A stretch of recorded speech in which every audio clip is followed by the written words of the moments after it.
I had a really weird experience years ago. I took LSD one evening with a bunch of people, and it was fairly casual and social, and smoked a bunch of weed, and this went on for a couple of hours, and it didn't really ever seem to come on, or it just seemed to be very light. And then I climbed on my motorcycle and went home and decided I would go to bed, and I decided that I would smoke one last joint before going to bed.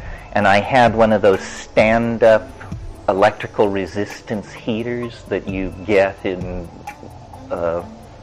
at the Salvation Army, you know, if you're a poor student. And I said, so I turned it on as I started to smoke this joint, and it was badly wired, and it made this sound like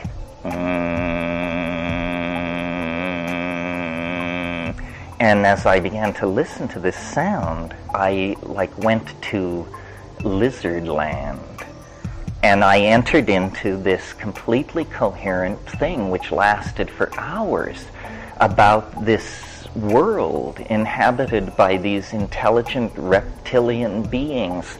And we went through their art, their history, their theories of jewelry making, their philosophy, their polity, their science, their religion, their fashion, and it was like endless stuff about this very specific reptilian world.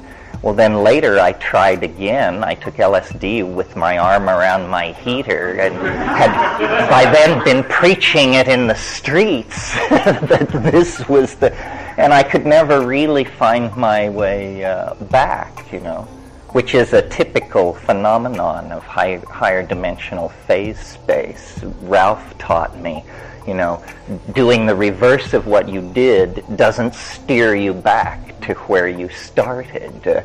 You have to find your way forward through the matrix. Other things, comments.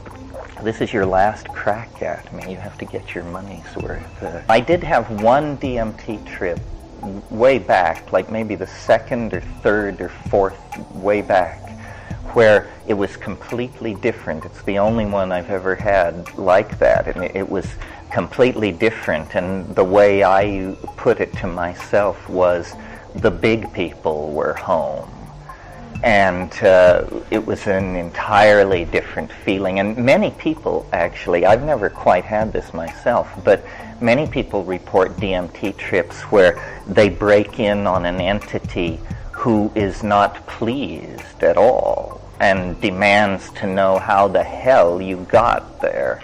And it's this, you know, who are you? And, you know, then various sorts of dialogues go on, and one person described being then just hurled through all of time, like exploded back from this thing and going through all the recapitulation of ontogeny, and it's weird stuff. DMT trips, I mean, mine are always as I described, but some people report, and these may be synergies with antidepressants or something like that, but apparently very stable and strange worlds. I mean, worlds with alien peoples and animals and cities and, you know, very science fiction-y stuff. That's why this Bell's theorem, I don't think we used that word, but this non-locality that we talked about may have something to do with the phenomenon of the imagination.